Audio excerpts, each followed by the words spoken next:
Hola, buenas tardes. Mi nombre es Castor López, soy asesor de la Unión Industrial de Santiago del Estero y hoy la invitación es a unas reflexiones sobre temas eh, básicamente macros, el cambio tecnológico, su relación con la gobernanza, eh, cómo efectuar una transición desde un sistema industrial ortodoxo, clásico, a otro que va utilizando cada vez con más frecuencia tecnologías más modernas en contextos como el de nuestra provincia, nuestra región y particularmente en el marco general de nuestro actual país. Eh, Generalmente es útil comenzar recordando conceptos ortodoxos, básicos, más aún en los tiempos como los que hoy transcurren. Eh, Pasa a ser imperioso elevar la productividad global de cualquier comunidad y para eso es importante fijar la mirada en lo que llamamos el capital social. El capital social es una sociedad organizada política y jurídicamente, con sus recursos humanos sanos, instruidos, en un contexto de una mirada acerca de la sostenibilidad de los recursos naturales, preservando la infraestructura física ya construida en materia de transporte, de energía, de comunicaciones, haciendo previsiones acerca de las ampliaciones de capacidad necesarias y fundamentalmente haciendo uso de la tecnología disponible y con mucha predisposición a una continua modernidad de esa tecnología. Eh, Pese a que escuchamos con mucha frecuencia la necesidad de equidad en nuestro país, que lo hay, en realidad, siguiendo casi con exclusividad un objetivo de equidad declamado, quizás sin los mejores instrumentos, hemos descuidado otro que es crucial, el crecimiento económico. Y a un crecimiento económico sostenido solo lo podemos alcanzar con incrementando los factores, los stocks de los factores que disponemos en materia de stock de capital, de stock del recurso natural y fundamentalmente de los conocimientos. Pero hay otra vía y es una vía en la que vamos a poner el foco con más atención porque de alguna manera los incrementos de stocks van sufriendo los procesos de rendimientos decrecientes a escala y entonces hay que avanzar simultáneamente y quizás hasta con más énfasis por la vía de la productividad. Esto es obtener más output dado los mismos factores que estamos utilizando. Antes de continuar, por aquello de que en realidad nosotros elaboramos lo que hacemos parados sobre los hombros de generaciones anteriores, entonces en ese sentido es importante hacer un breve survey, un recuerdo de la trayectoria que ha llevado adelante lo que llamamos el cambio tecnológico en la industria. Existe un generalizado concepto de que son sinónimos con términos tales como desarrollo, progreso y evolución, lo cual no es así, son fases posteriores a lo que es el estricto crecimiento económico. El crecimiento económico es la variación del Producto Bruto en un periodo de tiempo, pero luego los conceptos de progreso, desarrollo, evolución son conceptos más elaborados que exigen del desarrollo de este denominado capital social, pero fundamentalmente acumulación de factores y estructuralmente un sostenido cambio tecnológico, permanentemente un cambio tecnológico. Es lo que da productividad continua y comienza a marcar un sendero de continuidad en un proceso de crecimiento y salir de los clásicos abruptos ciclos de bonanzas y desazones que tanto conocemos. Este es el proceso que ha sido llamado como de mutación industrial continua. Son muchas las expresiones que desarrollamos en los ámbitos académicos de modelos de crecimiento.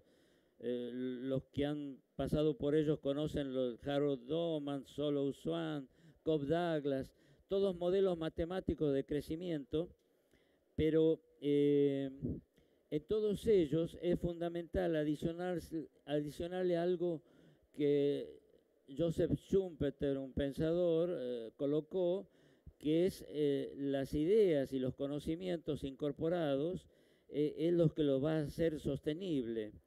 Porque esto tiene una connotación. Cualquier proceso de crecimiento tiene una fase de crecimiento, luego de sostenimiento y por último entramos siempre en fases de rendimientos decrecientes. Pero se observa que cuando la evolución es basada en una constante renovación de ideas y de conocimiento, no estamos encontrando la fase de rendimientos decrecientes. Es casi como que ahí hasta ahora uno va por un sendero de un crecimiento constante, si va apelando a una continua renovación de ideas, de destrucción de viejos paradigmas que hemos aprendido y un aprender de nuevos paradigmas continuos, ¿no? Lo cual significa una reforma estructural. Lo cierto es que cambios tecnológicos como los que hoy estamos apreciando, avanzo un poco, generalmente han sido contextos en los que han surgido pronósticos pesimistas, siempre han surgido pronósticos pesimistas. Si uno va a revisar a los pronósticos pesimistas de largo plazo que se han formulado en la historia de la humanidad, casi la totalidad de ellos no han tenido lugar luego. ¿Y por qué ha sucedido eso? Porque aparecieron nuevos paradigmas, nuevas ideas y conocimientos que han demostrado que aquellos pronósticos realizados sobre un estado de conocimiento dado presagiaba futuros muy negros, pero la aparición de ideas y de conocimientos nuevos han mejorado muchísimo los rendimientos. Por ejemplo, un clásico que recuerdo ahora, un pensador, Malthus, en el siglo pasado miró hacia atrás, hace 2 siglos, miró hacia atrás rendimientos, miró cómo crecía la población y previó hambrunas. Pero claro, el maíz se fue de 1 tonelada a 12 toneladas por hectárea y no hubo la hambruna prevista, ¿no?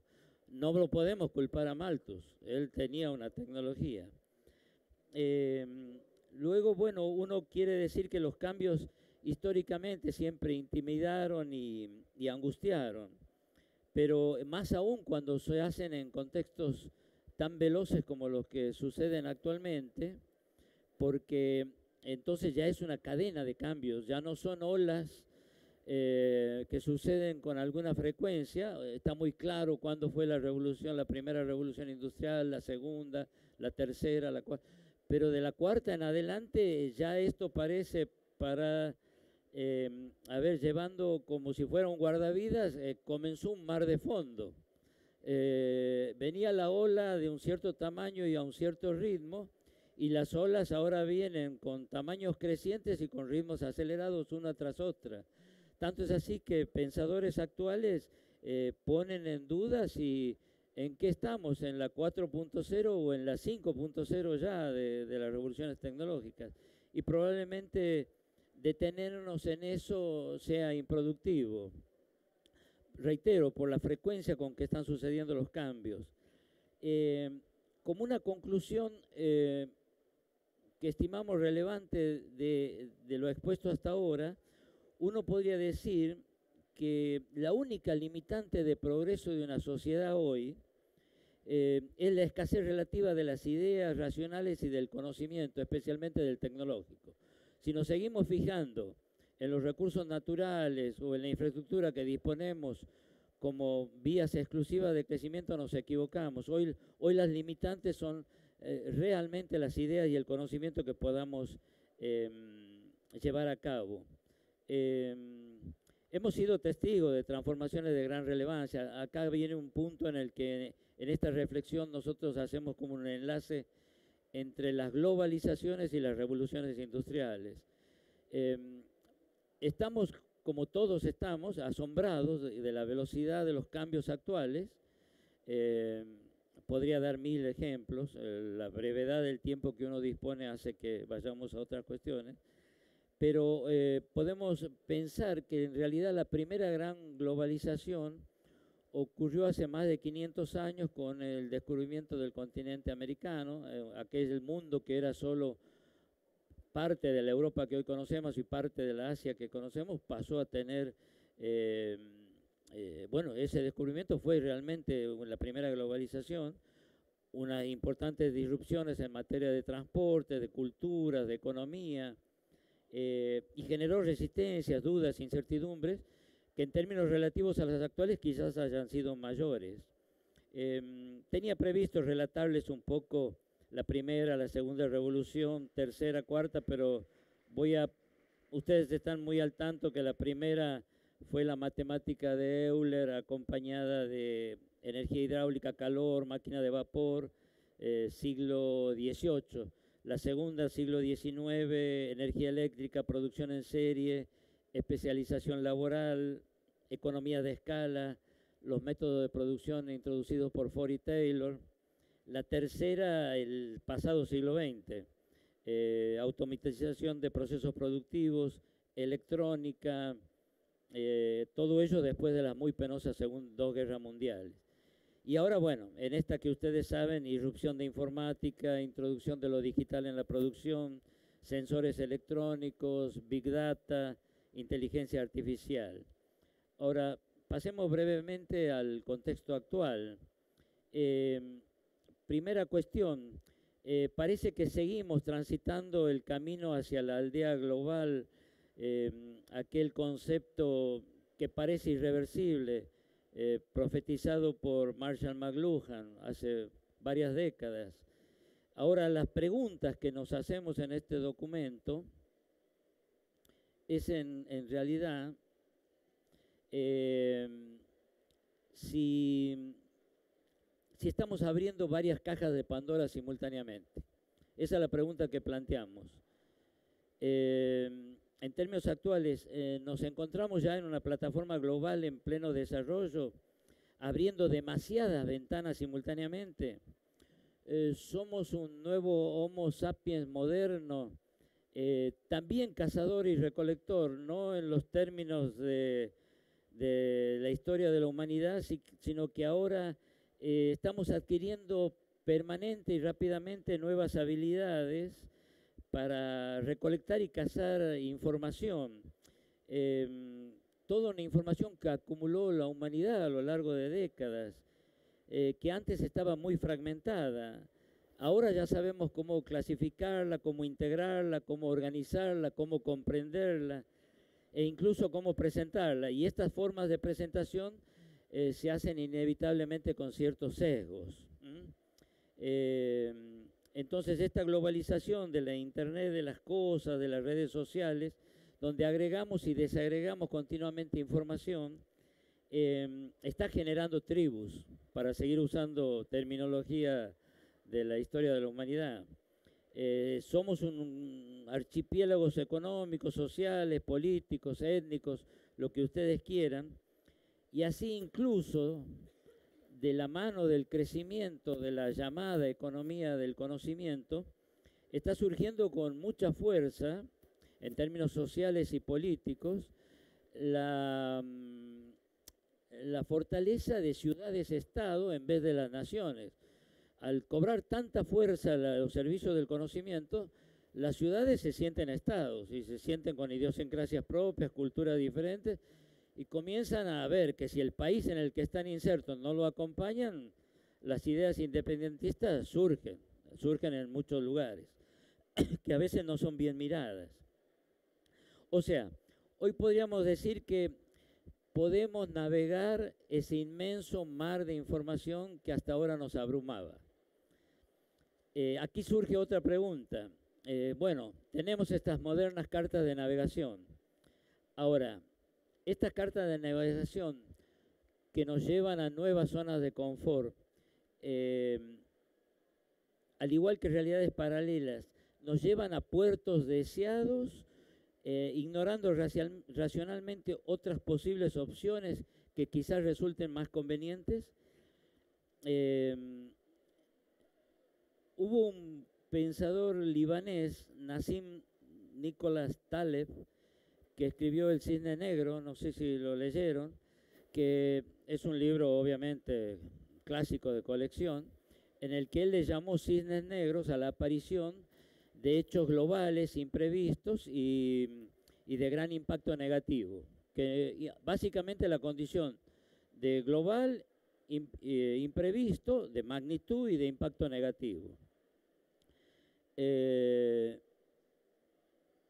Entonces, estamos ahora en que está surgiendo, incluso con muy prestigiosos historiadores como Yuval Noah Harari, que dice, bueno, pongamos pausa en esta vorágine de cambio tecnológico. Ahora bien,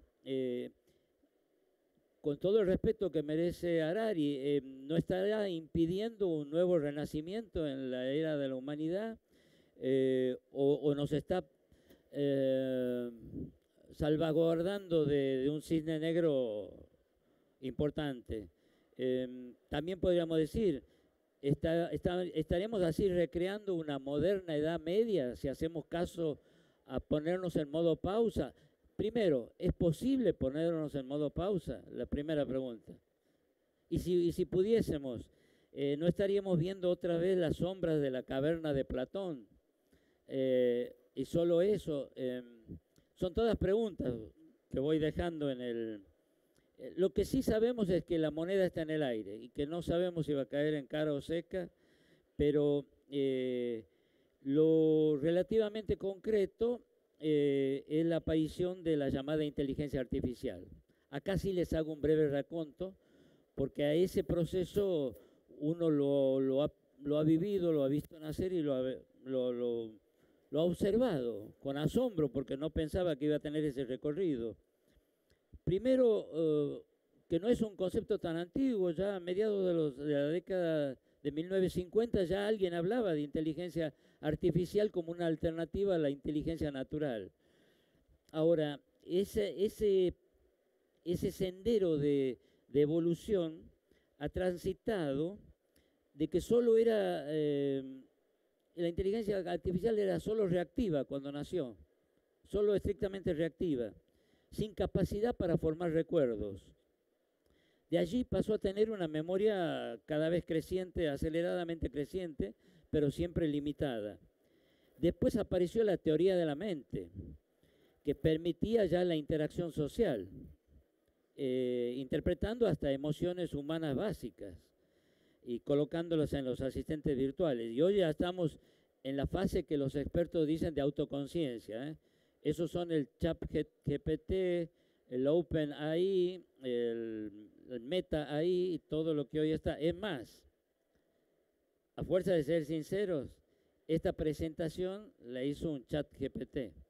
Y la miré, o sea, yo solo le puse el documento y le puse, quiero hacer una presentación. Y la hizo. Cuando la miré, yo no la podría haber hecho mejor. Todo lo que está ahí además he ido al hueso en cada punto. Obviamente les estoy comentando un documento que es mucho más extenso, ¿no? Ahora bien, me permito en los minutos que quedan cortar ahí esta visión macro y bajo a un contexto local.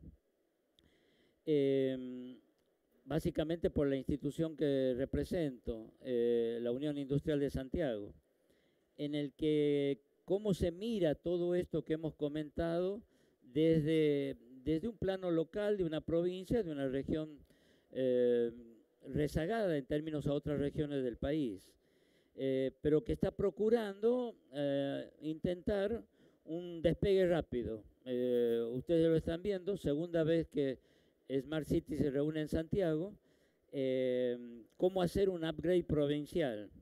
importante. Primera cuestión que uno podría comentar. En nuestra provincia hace ya 2 décadas que hemos superado inestabilidades políticas. Junto a Corrientes llevábamos más de una veintena de intervenciones federales. Ese fenómeno ha cesado. Ya no hay intervenciones federales. Está presente un sector público con las cuentas equilibradas y con un superávit fiscal relativamente corriente y continuo, y tiene una deuda flotante clásica financiable porque hay un fondo de contingencia de una envergadura que permite. Eso da una de las condiciones. No sé si son todas las suficientes, pero sí son algunas de las necesarias como un contexto.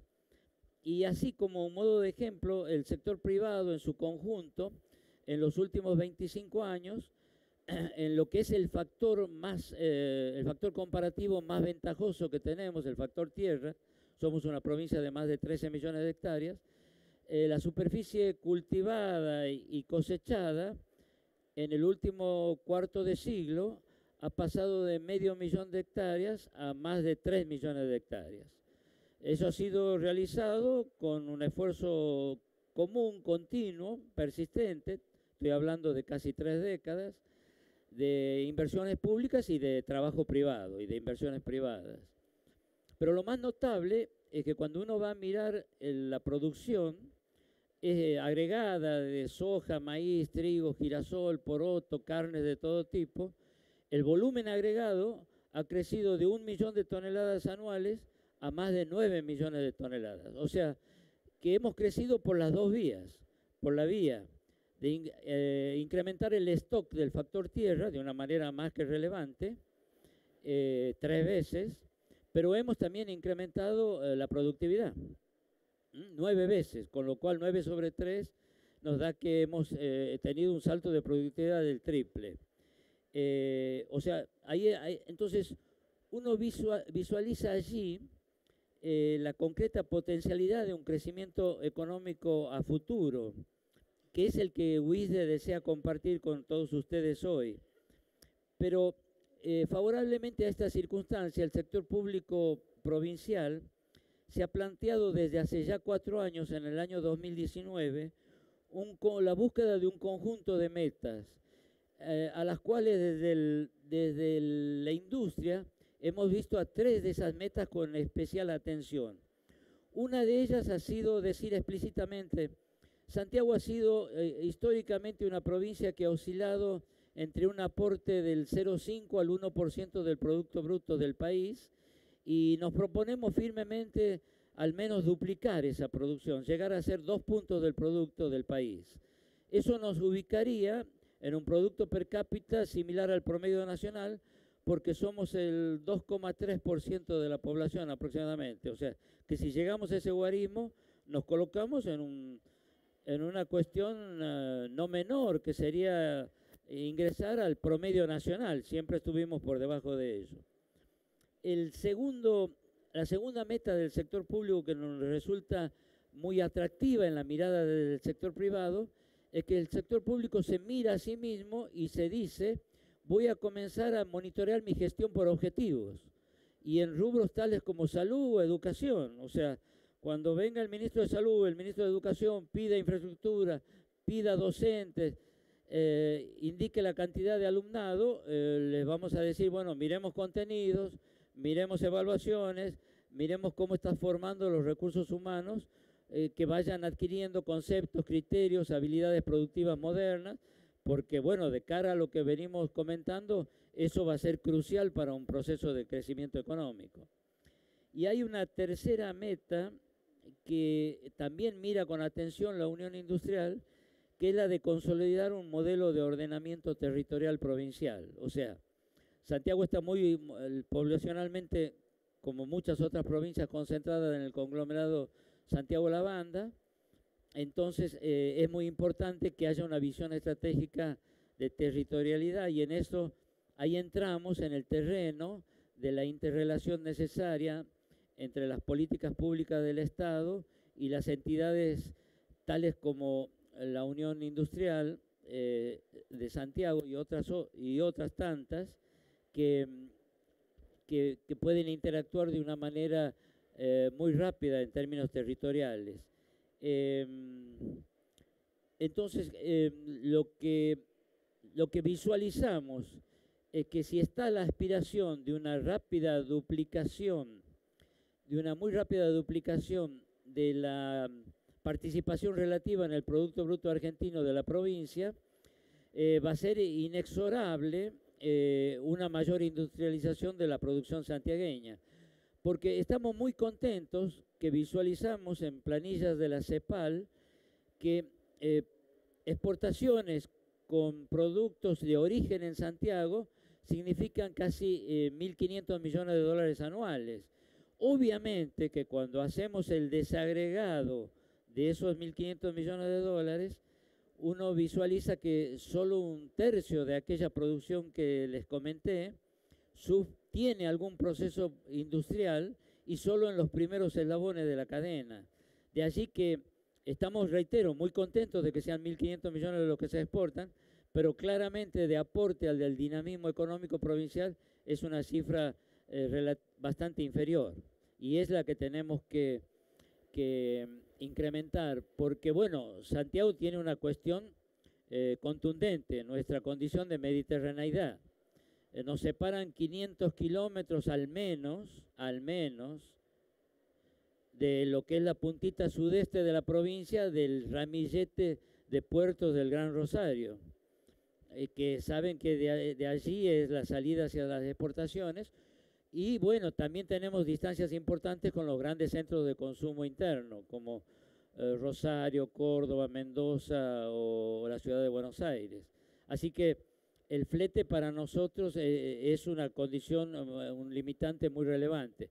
La única manera de que esa condición inexorable de mediterraneidad disminuya es eficientizando los mecanismos de transporte. No tenemos vías navegables desarrolladas, solo tenemos el modo vial y eventualmente el modo férreo de carga, con mucho por delante todavía. Pero la otra vía que tenemos de hacer bajar incidencia de fletes es incrementando el valor agregado en origen, de tal manera el flete sobre un valor agregado creciente en origen pasa a tener mucha menos incidencia. Queda en el tintero la gobernanza local, el cambio tecnológico, la relación del sector público con el privado, pero bueno, la limitante de tiempo no nos da para ello.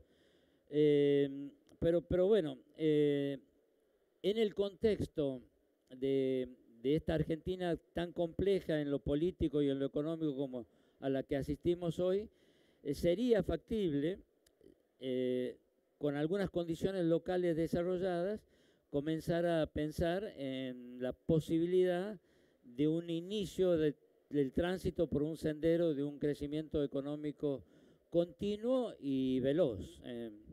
Bueno, muchas gracias por su atención.